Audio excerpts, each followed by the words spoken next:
نتابعوا مع بعضنا مراسلة زميل نسليم حاج إبراهيم اللي متواجد حاليا مع فريق قناة النسمة في سوريا، وكان ليها حوار مع صحفيين وقياديين بالجيش السوري.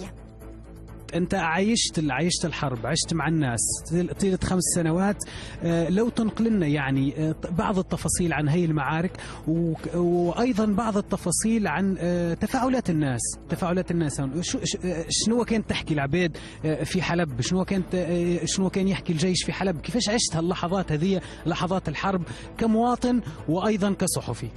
الحقيقة يعني خاصة في هذه الأزمة وخاصة في البداية حاولت المجموعات الإرهابية أو قامت المجموعات الإرهابية بقطع المياه، بقطع الكهرباء، لكن قوة الشعب السوري والشعب الحلبي بالتحديد وإصراره وتلاحمه مع الجيش العربي السوري هو عنوان الذي وصلنا إلى هنا ووصلنا إلى النصر.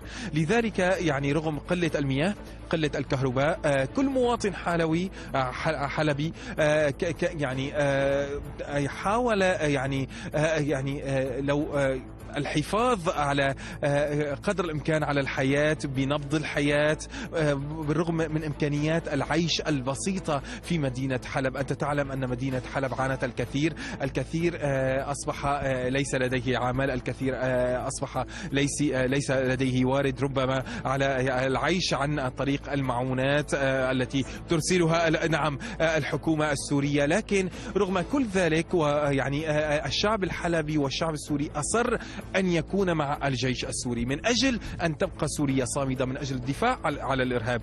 وهذا الذي أوصلنا إلى هذه النقطة، وهي كما ترى أن حلب انتصرت على الإرهاب.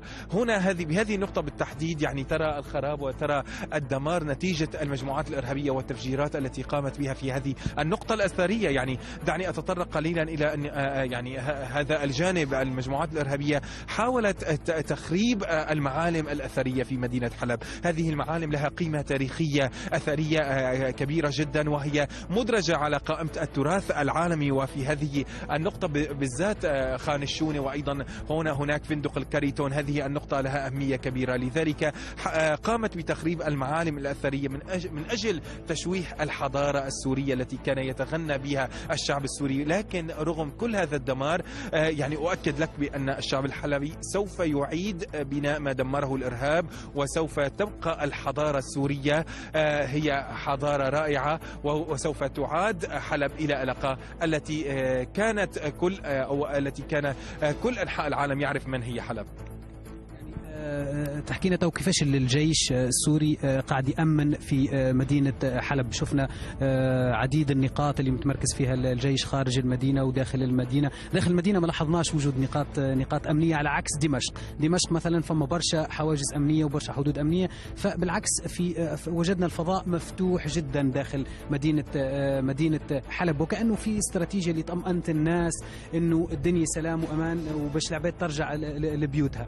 نحن بتوجيه قيادتنا السياسية والعسكرية نقاط عسكرية داخل مدينة حلب ما في نهائيا، بسبب مشان ترجع الأهالي وتحس بالطمأنينة. أنا ما بحب كتر الحواجز، الجيش صار له غير شغل، صار له غير بعد. أنا ما بدي أضل في منطقة واحدة أتجمع كلها ضمن المدينة، صار شغلنا برا المدينة للإعمار فقط، مدينة للإعمار فقط نهائيا. وهذا التوجه اللي جانا نحن. شكرا. نضال حمطو قائد الكتائب القتالية لكتائب البعث كان معنا، وكان معنا أيضا بدر جدعان مراسل التلفزيون السوري، وأعطونا تفاصيل دقيقة عايشوها في الحرب والعدوان اللي صار على مدينة حلب ومحافظة حلب ككل، وبعض النقاط اللي مازال فيها الجيش العربي السوري يقاتل اليوم في جبهة النصرة وداعش، والمصالحات اللي قاعدة تتم تويكاية مع العديد من العناصر اللي قبلت تسليم سلاحها وعودتها إلى الحياة المدنية بشكل طبيعي. من سوريا